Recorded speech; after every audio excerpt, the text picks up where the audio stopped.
Meus irmãos, graças e paz a todos. Primeiramente, queria dizer que é um prazer, assim como um grande desafio, estar aqui para a gente falar do tema da política. Eu vou começar a nossa aula de hoje falando basicamente como é que a gente vai tratar essa disciplina. Hoje, a gente vai fazer uma introdução, fazendo, na verdade, uma passagem geral no tema da política no Antigo e Novo Testamento. Na aula seguinte, a gente vai falar política na história da igreja. Na outra aula, a terceira aula, no caso, a gente vai falar dos princípios bíblicos para a política. Na quarta aula, a gente vai falar de uma visão reformacional para a política, que essa aula talvez seja uma das mais importantes desse curso, porque é fruto de muita leitura e de reflexão sobre o tema da política. E a última aula a gente vai falar sobre resistência ao Estado, a doutrina da resistência ao Estado, especialmente em Calvino. É um tema bastante importante que às vezes a gente não para pensar sobre. Então a ideia é simples, de uma abordagem geral e panorâmica sobre alguns temas da política, e os irmãos perceberão que a cada tópico em que eu for falando, eu vou tentar extrair algumas aplicações. Então, vai ser de fato um panorama com aplicações e com reflexões práticas. Não tem um intuito, de forma alguma, que a gente concorde com tudo. Os irmãos têm toda a liberdade de discordar, de perguntar, enfim. Mas eu acho que no que é central a gente vai conseguir estabelecer alguns pontos de contato, até porque a gente vai partir das Escrituras para isso, ok? Então vamos começar a nossa aula e depois os irmãos vão poder perguntar e comentar. Então eu peço que você tome nota, das suas perguntas e comentários para o final da minha fala. Começando aqui a política no Antigo Testamento. Bom, temos em Gênesis um momento, digamos assim, do início de Gênesis, em que Deus chama Abraão e depois vai concretizar o seu chamado em Isaac e Jacó para constituir uma nova nação, a nação de Israel, um sistema patriarcal, em que um determinado líder, ele gerencia ou lidera a determinada comunidade, e ali ele exerce um poder de fato de patriarca, como se fosse o homem que lidera, que ordena, que regula, que julga causas no meio daquela comunidade. Então, o início das Escrituras, nós temos essa forma embrionária de se fazer política, digamos assim. E vejo que eu tenho uma concepção de política pensar como sendo a arte de buscar o bem comum de todos. E isso é importante porque, especialmente no tempo que nós vivemos, em geral, o debate se dá sobre isso, o que é o bem comum de todos. E aí, como nós somos cristãos, nós partimos das Escrituras, nós temos alguns elementos que orientam aquilo que é o bem comum para a sociedade e para uma comunidade. E a gente já pode perceber isso em Abraão, em Isaac e Jacó, o cuidado de Deus sobre aquelas comunidades que estão ali sendo constituídas e o plano de Deus para a salvação por meio daquela nação que estava a surgir.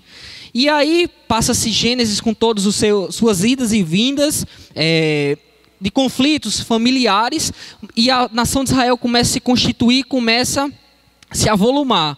E aí quando nós temos no final de Gênesis, do livro de Gênesis, nós vemos um período em que o Império Egípcio, ele surge, toma forma, e inclusive o povo de Israel, esse povo que estava ligado à família dos patriarcas, e aí a gente já está pensando até nos filhos de Jacó, das 12 tribos, eles vão, esse povo precisa ir para o Egito e é subjugado pelo Império Egípcio. E aí tem a fome em que José é usado por Deus para livrar o seu povo e para livrar também o povo egípcio.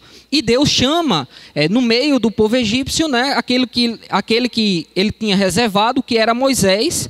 E por meio de Moisés, Deus lidera a saída do povo de Israel do Egito. E dá a Moisés, já no deserto, uma lei que tem conteúdo humanitário. Então, à época, vejam que havia de fato escravidão. Deus não revoga a escravidão, não proíbe a escravidão. Porém, Deus dá uma lei com conteúdo humanitário, à época em que escravos deveriam ser bem tratados, assim como estrangeiros, e os escravos tinham a possibilidade, inclusive, de sair daquele regime de escravidão. A terra deveria ter um ano de descanso. enfim, sem contar nas séries de outras leis cerimoniais que não tinham só um fim de adoração, de culto, mas também tinham um fim de utilidade para a preservação daquele povo. Então nós temos uma lei que, em termos humanísticos, estava muito adiantada em relação àquilo que se cria em outros povos na época, né? Povo egípcio, o povo assírio, enfim, todos aqueles povos antigos que iam se constituindo ao longo do tempo. Isso é importante porque toda a base da fé cristã está, inclusive, fundamentada nessa lei. E aí eu estou pensando aí especificamente nos 10 mandamentos, né? Que ali tem toda a base ética e moral que vai orientar todas as formulações e orientações políticas que influenciaram amplamente a nossa forma de enxergar o mundo no Ocidente.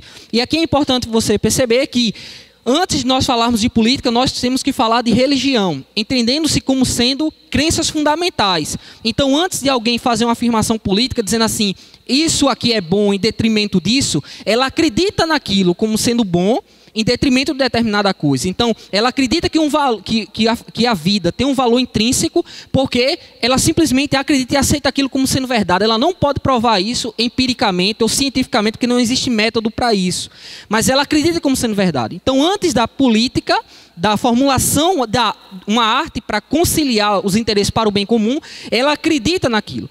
Isso é importante porque um postulado que eu vou sustentar aqui em todas essas aulas é o seguinte: política e religião, entenda-se, não estou falando da instituição, denominações, enfim, ritos. Eu estou falando de crenças que nós temos como seres religiosos que somos, né, sobre a realidade, sobre o mundo. Então, nós acreditamos nisso e nós adotamos isso como sendo verdade. Isso é importante, meus irmãos, porque quando a gente olha para a modernidade, muita gente se arroga a dizer assim, olha, eu não tenho crenças religiosas, mas são fervorosos defensores de determinados dogmas, que são religiosos no sentido de serem verdades em detrimento de outros. Então, eu defendo que o ser humano tem um valor intrínseco, porque ele tem valor intrínseco. Ela não consegue dar uma explicação matemática, científica para isso, porque não existe método. Mas ela acredita naquilo como sendo verdade e defende isso. Então, a influência que precede essa formulação é cristã. Certo que, obviamente, na modernidade, ela ganha filosófico que não necessariamente é cristão, mas que tem a influência cristã. Então, nós temos na lei aí, especialmente, essa formulação ética, moral, e aí é importante que os reformadores diziam que a lei deveria ser dividida de forma didática entre 2 tábuas. A segunda tábua, que trata de todas aquelas questões de não matar, não jurar falso testemunho, não dar falso testemunho, não cobiçar a mulher alheia, né, a pessoa alheia. Tudo isso são formulações éticas morais para a sociedade como um todo. Então nós temos uma lei que influenciou toda a nossa Constituição, toda a nossa forma de enxergar o mundo, e que ela é moralmente melhor do que outras formas de enxergar o mundo. Isso é mais uma coisa importante para dizer, política, quando discutimos políticas, nós estamos falando de coisas melhores, em detrimento de outras formulações que são menos adequadas para a nossa forma de enxergar e de constituir decisões políticas. Seguindo, nós tivemos então, depois da saída do povo do Egito, o povo de Israel, e eles, sob a liderança de Josué, conseguem conquistar Canaã, apesar de todos os contratempos e limitações, porque ainda eram pressionados, né? Não foi uma conquista total, mas eles ainda eram pressionados por outros povos, mas ainda assim o povo de Israel consegue se estabelecer na Palestina. E aí tem todo um período de 400 anos aproximadamente, que data de Josué até Ruth, e aí você vê também Sansão, a queda desse período de juízes. Os juízes eram líderes militares, políticos, religiosos, que orientavam o povo, né, sob o mandamento divino, para determinadas finalidades. E isso é importante porque naquela época, né, nessa época do juízo, você tinha uma estabilidade muito grande política, né? Você não tinha uma orientação, porque às vezes um político, um juiz, ele era mais íntegro do que outro, né? E aí era um período muito instável. E isso resultou de que quando Eli, que era ainda juiz, Eli e Samuel, que acumulavam, eram os 2 profetas que também acumulavam as funções de juízes de Israel, Eli, com seus filhos, acabaram pecando contra o Senhor, e ali nós vimos toda uma instabilidade, né? E, inclusive é dito que a glória de Deus se foi, e Icabode, quando a morte, né, dos filhos de Eli. E aí Samuel, ele assume as competências de profeta, sacerdote e juiz, mas o povo, ele pede, ao olhar para as outras nações, pede um rei, né? Pede que seja um regime de reinado, porque em tese teria mais estabilidade. E Deus o concede, apesar de apontar que aquele povo queria aquilo por conta de inveja de outros povos. E também que estava rejeitando um reinado divino. E aí nós temos Saul, Davi e Salomão, em que Saul, ele começa bem, mas depois ele se afasta de Deus, se volta contra Deus em suas decisões políticas e religiosas. Davi foi um homem, apesar dos seus pecados, segundo o coração de Deus, e Salomão foi um homem muito sábio, né, nas suas escolhas políticas, que possibilitou uma certa estabilidade para aquele povo, naquele momento. O que é importante desses três reis, é que houve uma separação das esferas política e profética. Então, Saul, Davi e Salomão, eles assumem uma tarefa de serem reis, de governarem o povo, mas não de profetizarem a vontade do Senhor para aquele povo, o que era diferente daquilo que os juízes também faziam. Então, o que resulta desse período, né, depois que Salomão falece, o seu filho Roboão, ele assume a liderança do povo de Israel. O que acontece é que há uma divisão do reino, porque Roboão, ele endurece a política, né, as decisões políticas sobre o povo, e o povo não aceita aquelas decisões, o povo do norte. E aí tem toda uma divisão, e esse povo nunca mais é reintegrado. O povo do norte é liderado por Jeroboão, vive períodos e anos e séculos de instabilidade política e religiosa, e é conquistado em 723 pela Síria. Já o povo do sul, ele cai diante da Babilônia, 100 e poucos anos depois, né, por conta também dos seus pecados. Ocorre que aqui é importante para perceber que os reis do sul eram mais, digamos assim, voltados para Deus e tinham estabilidade de ouvir mais os profetas do que o povo do norte.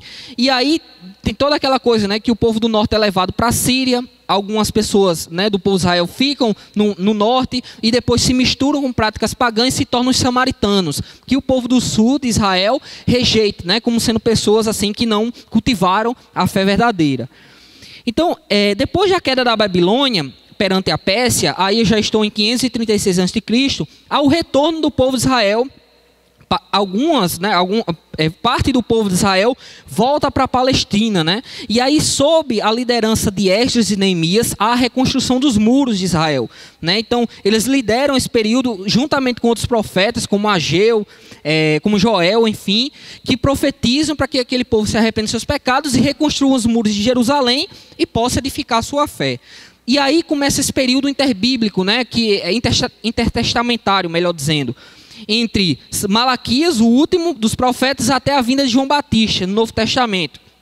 Nesse período, há um forte senso do povo de Israel, nacionalista e religioso, de não permitir mais a construção de postes ídolos.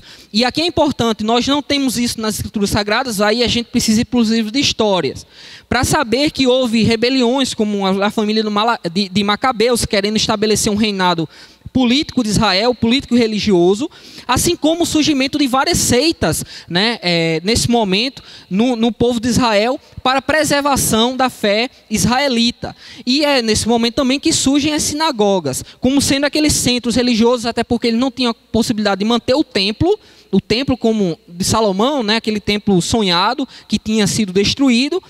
Então, nesse momento, eles começam a construir as sinagogas, que se tornam tão importantes para o Novo Testamento na divulgação do Evangelho. Mas o ponto é que, apesar dessa tomada de decisão daquele povo de evitar postes ídolos e afirmar um senso nacionalista israelita muito forte, num período entre os testamentos, era um povo que foi helenizado, né? Então, houve uma influência grega muito forte sobre o povo de Israel, e aquele povo começou a abandonar a sua fé. Isso aqui tem várias aplicações, né, que a gente poderia fazer até para os dias de hoje, né, quando a gente muitas vezes tenta sintetizar ou misturar o cristianismo com outras crenças que não são cristãs, né?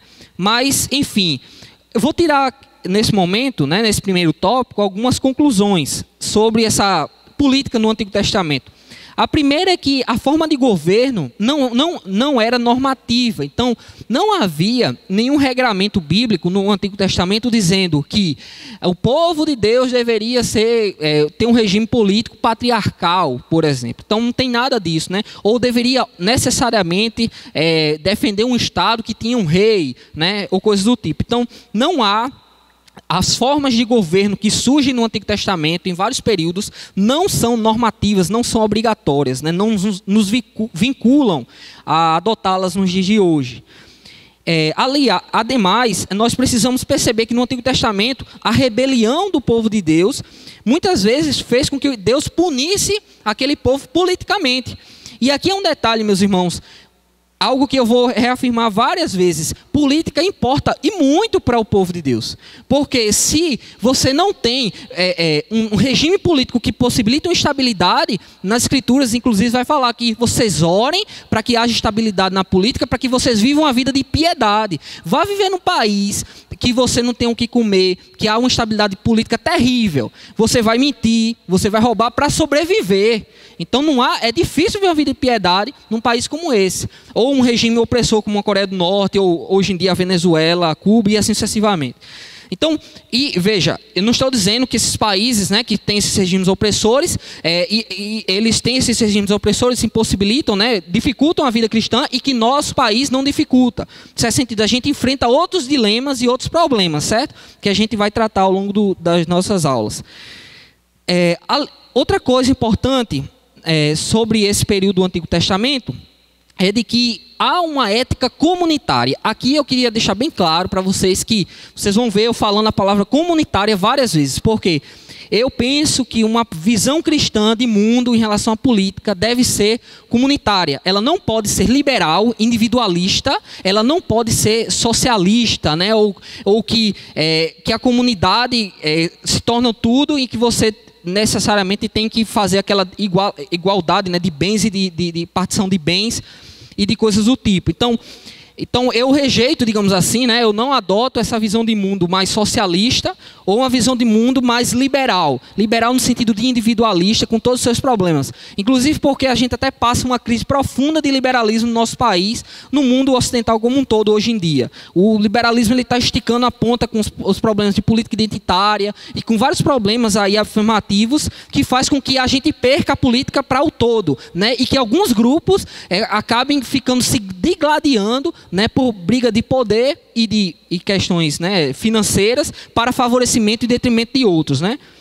Mas isso aí, enfim, a gente vai tentar desenvolver em outros momentos. Então, o que é importante é que no Antigo Testamento a gente percebe que o povo de Deus viveu melhor quando ele tinha uma ética comunitária. Isto é, quando eles viviam em comunidade e pensavam no bem da maioria, ou um bem do máximo possível de pessoas, né?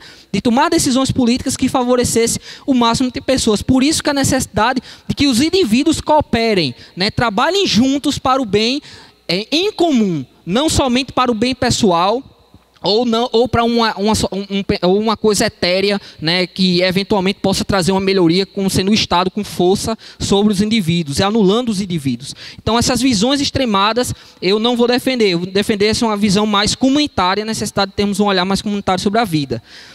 O problema da natureza humana, a gente vê que as formas de governo não resolvem o problema da natureza humana. A gente pode olhar para a nossa sociedade, o ser humano como sendo mal, biblicamente falando, né, internamente, todos os seus conflitos surgindo do seu interior, do seu coração, e se repercutem na prática política, na linguagem política, nas brigas políticas, né? Então a política é influenciada pelo pecado.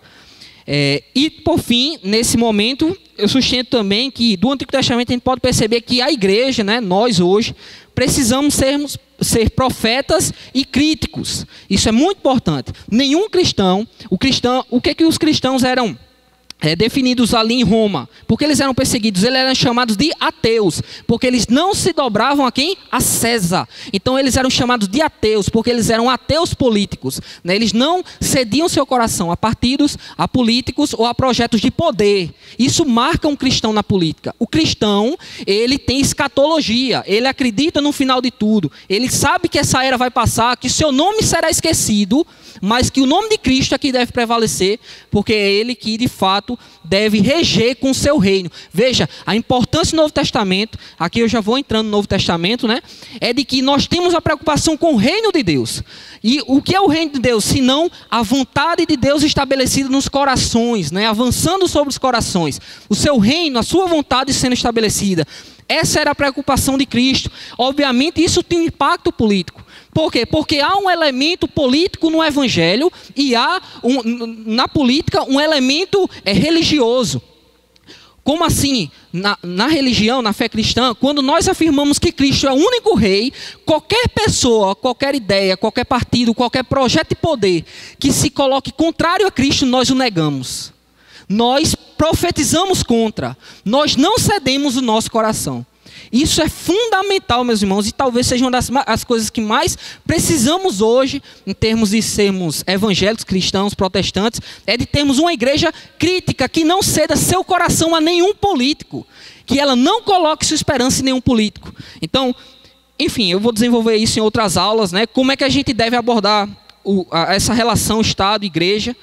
Mas o que é importante no Novo Testamento, quando a gente olha para Cristo, a gente vê um evangelho integral, né, que se preocupava com a espiritualidade e se preocupava com o físico, o material. Por quê? Porque não há, biblicamente, distinção de o espiritual é melhor do que o material. Isso é uma visão platônica, não cristã, não tem nada a ver com o cristianismo isso aí. Então, o cristianismo ele deve ser integral, deve ser comunitário, buscar o bem de todos. Então, o que Jesus fez na sua obra messiânica foi separar as esferas política e institucional religiosa. Então veja, quando Jesus diz assim, dai a César o que é de César, dai a Deus o que é de Deus, o que Jesus estava dizendo é que a instituição religiosa, e aí a gente está pensando no Novo Testamento, na igreja, deve estar separada da esfera do Estado, porque elas são preocupadas com coisas diferentes. Mas Jesus não estava dizendo que a igreja que se preocupa com o aspecto espiritual deve rejeitar o aspecto material ou considerar a política como sendo algo qualquer. De forma alguma, isso é o ensino cristão. E isso, mais uma vez, é uma influência distorcida do cristianismo, platônica, que tenta, passar o pensamento, né, de que se a gente se preocupar só com o espiritual, o material se resolve e a coisa não tem conexão alguma. Pelo contrário, Jesus faz a distinção entre instituição e igreja. E aí, para resumir isso que eu estou dizendo, o que eu quero dizer é o seguinte, que Estado e igreja devem estar separados. Agora, política e religião não se separam. Esse é o ponto. Não existe neutralidade. Toda vez que alguém diz assim, venha para o debate público, mas deixe sua religião lá de fora, aí você diga assim, deixa a sua também. Então, aí é o detalhe. Por quê? Porque a pessoa vai fazer uma série de afirmações no debate político que ela não pode provar. Ela não pode provar. Não tem um método científico, lógico, dedutivo que você diga assim, olha, isso aqui é melhor do que isso. Você não, você acredita que é melhor. Você acredita que o amor é melhor que o ódio, que a vida vale mais do que a morte. Você acredita que o ser humano deve ser respeitado, o processo deve ser respeitado porque o ser humano tem uma dignidade intrínseca, a base dos direitos humanos é cristã.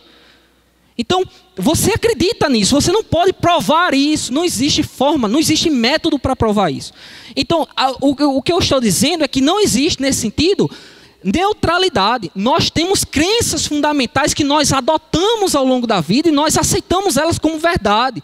E nós a defendemos no debate público. Sendo, a decisão deveria ser essa, é melhor preservar o meio ambiente. Por quê? Porque o meio ambiente, ele, enfim, aí você vai lá, não, é porque o ser humano, ele também o meio ambiente tem um valor intrínseco e ali vai, o ser humano é beneficiado pelo meio ambiente, então você tem toda uma crença sobre a realidade de que o meio ambiente ele tem um valor, ele é objetivo, você pode melhorá-lo com determinadas decisões políticas, né? Que ele não é algo etéreo, não é algo, sabe, como algumas religiões defendem, por exemplo, a religião hindu, que vai ver que essa realidade, na verdade, é só uma forma de você imaginar, isso aqui não é realidade concreta, né? Você só imagina, ou não é platônico, isso aqui é só uma projeção do mundo vindouro, do mundo sensível, né? Um mundo não conhecido, um mundo espiritual.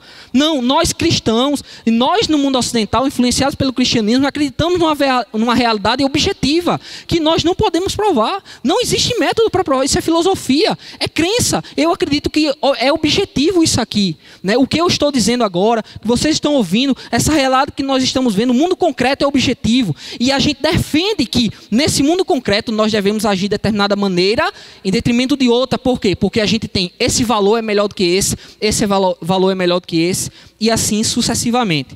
Então, a religião e política não se distinguem, porque não existe neutralidade, certo? Apesar de, na modernidade, o dogma central ser de que o pensamento, né, da sociedade, a filosofia da sociedade, ela é neutra, e nós, os cristãos, os religiosos, não são neutros. Isso é totalmente inadequado, isso deve ser denunciado como sendo algo, digamos assim, minimamente temerário.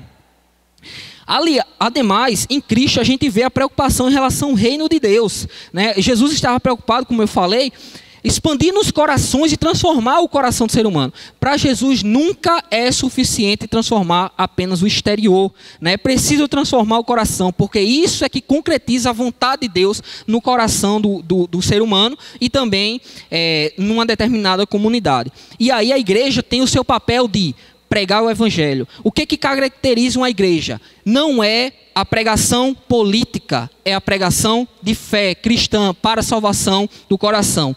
Isso não quer dizer que a igreja está despreocupada com o seu ambiente político, ou que os irmãos da igreja, os cristãos, não possam atuar na sociedade para a melhoria dela.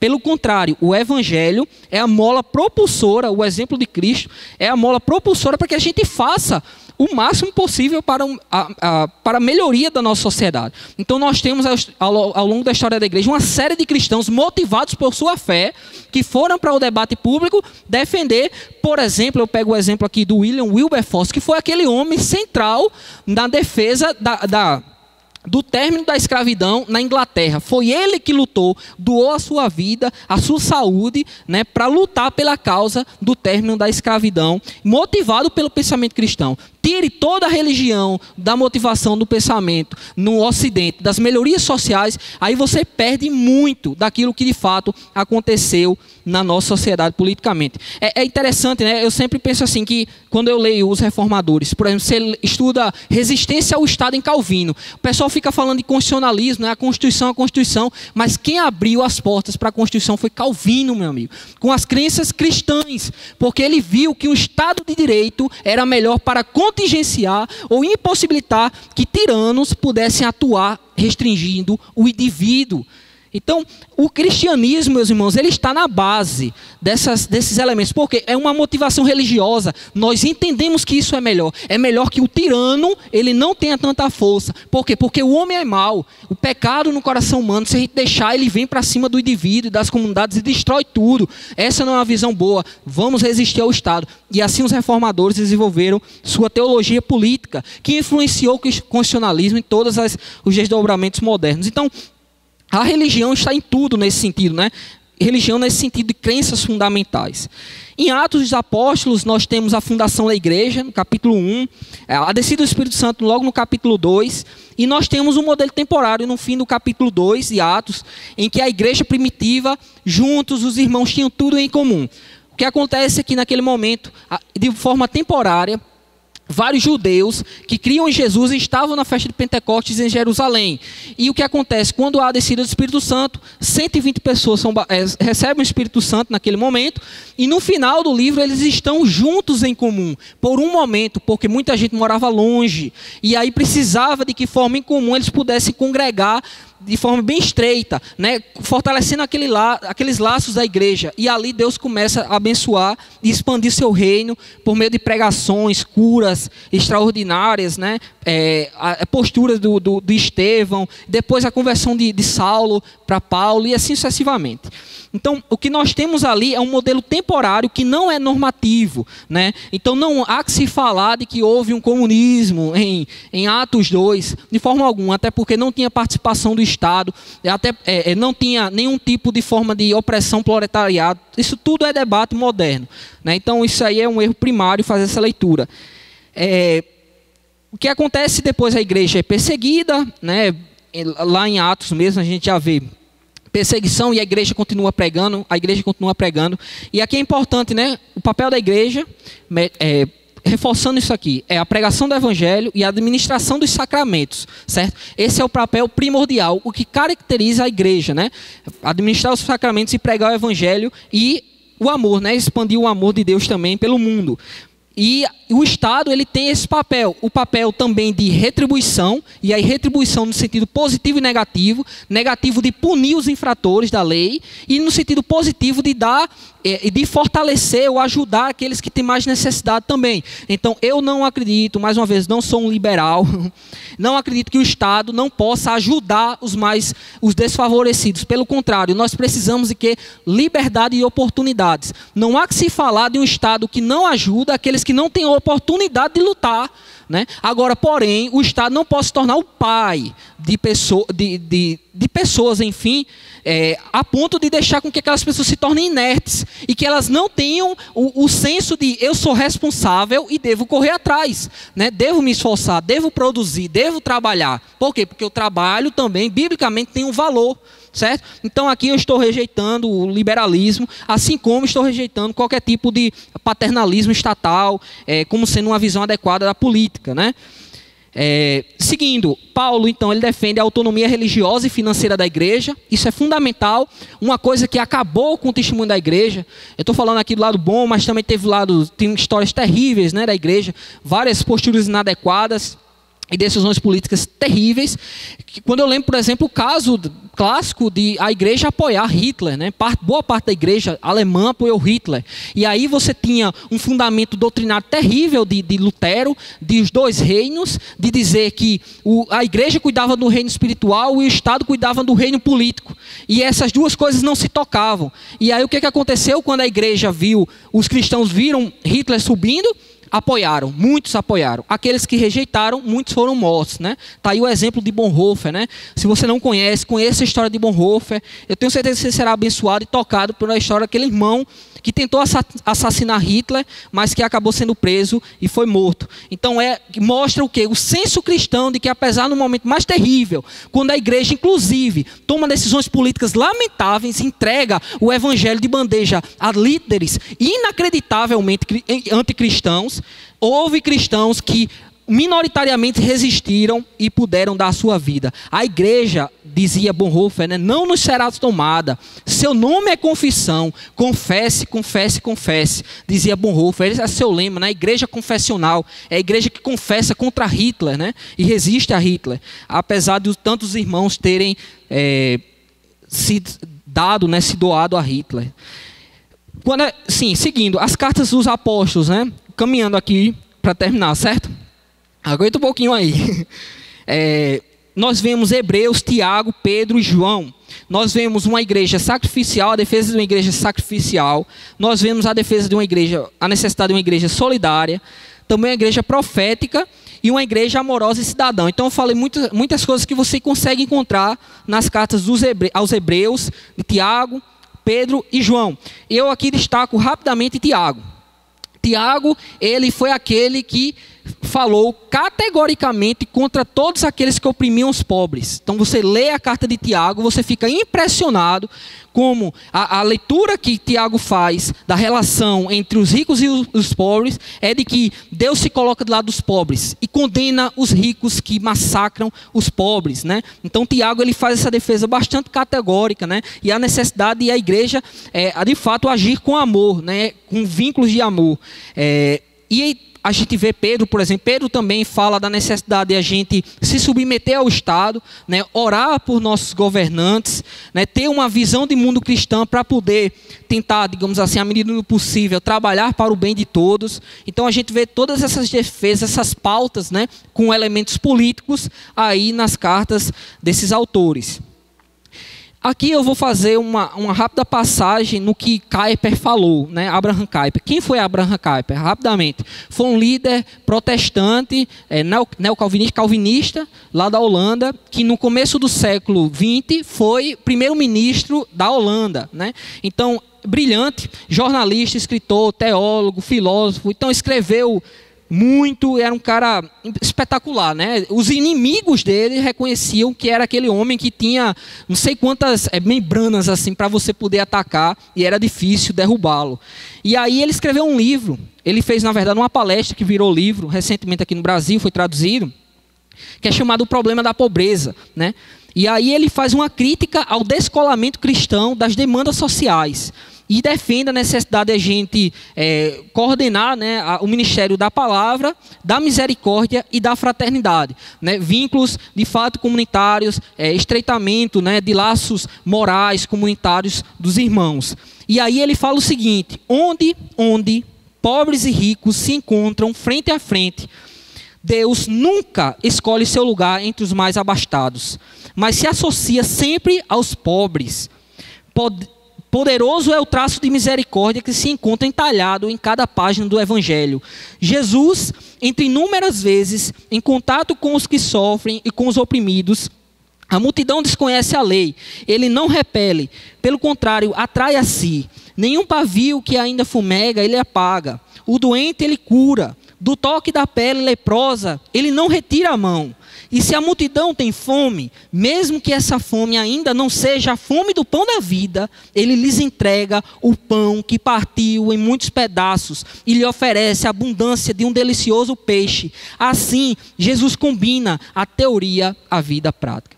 Então, eu acredito que esse texto é fundamental para uma reflexão prática sobre a vida cristã com engajamento político. Poucos de nós tomaremos decisões políticas, né, que têm importância na sociedade como um todo. O que nos interessa, meus irmãos, aquilo que Deus nos deu, aí também é um importante aspecto da fé cristã, né, a mordomia, é saber onde Deus lhe colocou, as atribuições que Ele colocou e também os limites que Ele lhe deu, né? A gente pode agir abençoando aqueles que estão próximos e não ficar esperando, porque é aquela coisa, né? É mais fácil você querer abençoar uma pessoa lá do outro lado do mundo do que aquele que está mais próximo. Então, na verdade, o que nós precisamos desenvolver, meus irmãos, nesse sentido, é uma visão política que se preocupa com a comunidade, né? E aí a gente saber que nas limitações que nós temos, isso tem um impacto político para poucas pessoas, mas é assim, né? O reino de Deus não é o reino deste mundo, né? Não está aqui para ser, a gente se tornar, sei lá, estabelecer um reinado brasileiro cristão, algo do tipo, né? Mas a gente pode agir de forma cristã, impactando na nossa sociedade, desde baixo para cima, né? E aí, terminando, tirando algumas conclusões finais a parte do Novo Testamento, nesse panorama bem geral, como os irmãos estão vendo. Em primeiro lugar, nós precisamos entender que há necessidade de transformação integral de indivíduos e comunidades. Transformação integral, que estou pensando aqui, é no espiritual e no material, certo? Ou seja, o ser humano deve ser alcançado como um todo, transformado como um todo. Esse deve ser o nosso foco, nosso objetivo, com a graça de Deus. Nós também precisamos ter uma visão comunitária da igreja primitiva, e apenas como um exemplo. Então, é um exemplo e é um exemplo fundamental para a gente. Ele não é normativo, como eu falei, ali não há socialismo, ali não há qualquer tipo de defesa, de obrigação política de a gente ser daquele jeito. Porém, a gente tem que ver na igreja primitiva a liberalidade e esse senso de comunidade, de preocupação entre os irmãos, que fortaleceu aquela igreja e possibilitou que ela fosse uma igreja que de fato fosse assim primorosa, né, para toda a história da cristandade, como sendo um exemplo. Ademais, é preciso conservar uma separação financeira e política entre igreja e Estado, certo? E aí tem todo um debate em relação ao regime tributário, né, que há imunidade religiosa. Eu acredito que para uma autonomia, né, e a possibilidade de liberdade religiosa, é preciso que se conserve a imunidade tributária. Porém, a isenção tributária que alguns estavam tentando conseguir recentemente para as igrejas é bastante questionável, porque muitas igrejas começam a agir como sendo empresas que começam a vender bens e não quer pagar imposto. Aí é multado e ainda quer isenção sobre a multa. Aí é quando você vê que a relação igreja-estado é temerária, quando alguns vão em nome de determinadas denominações e acabam queimando o nome do evangelho porque não quer pagar imposto. Assim, pagar multa, veja que é uma penalidade, né? Ali é um caso específico, né? Um debate que teve recentemente no Brasil. Mas há necessidade de separação, né, financeira e política entre a igreja. Então, boa parte das igrejas não tem condições de forma alguma pagar imposto, né, para o Estado, e aí é necessário de fato que haja essa imunidade tributária, que é diferente do que estava acontecendo nesse debate mais recente sobre as multas a igrejas que estavam sendo regidas como se fossem empresas. Filosofia política cristã, né? Nós precisamos preservar na nossa mente a soberania de Deus, a mordomia cristã, sermos antirrevolucionários, né? Uma defesa que Kuyper fazia, né? E ele fundou o Partido Cristão Antirrevolucionário na Holanda. Por quê? Porque o revolucionarismo tem um problema muito grave, que é acreditar que a razão possibilita, por si só, um regime político melhor. E isso muitas vezes é inadequado. Pega o exemplo, por exemplo, da Inglaterra, que a tradição não é racionalista, que é diferente da França. Há todo um debate sobre isso, né? De que lá na Inglaterra a preocupação é cética em relação às decisões políticas, que é preciso você conservar aquilo que é bom, em detrimento de grandes transformações racionalistas, que muitas vezes, ao invés de ajudar, acaba destruindo o Estado e as comunidades. Então a gente é antirrevolucionário nesse sentido, e nós precisamos conservar uma postura, meus irmãos, crítica, profética, né, e comunitária na nossa prática cristã. E no último tópico, prometo, último tópico, eu já estou sem voz aqui, por conta da hora. Romanos 13, o que Romanos 13 fala? De que o Estado ele foi colocado com o poder da espada.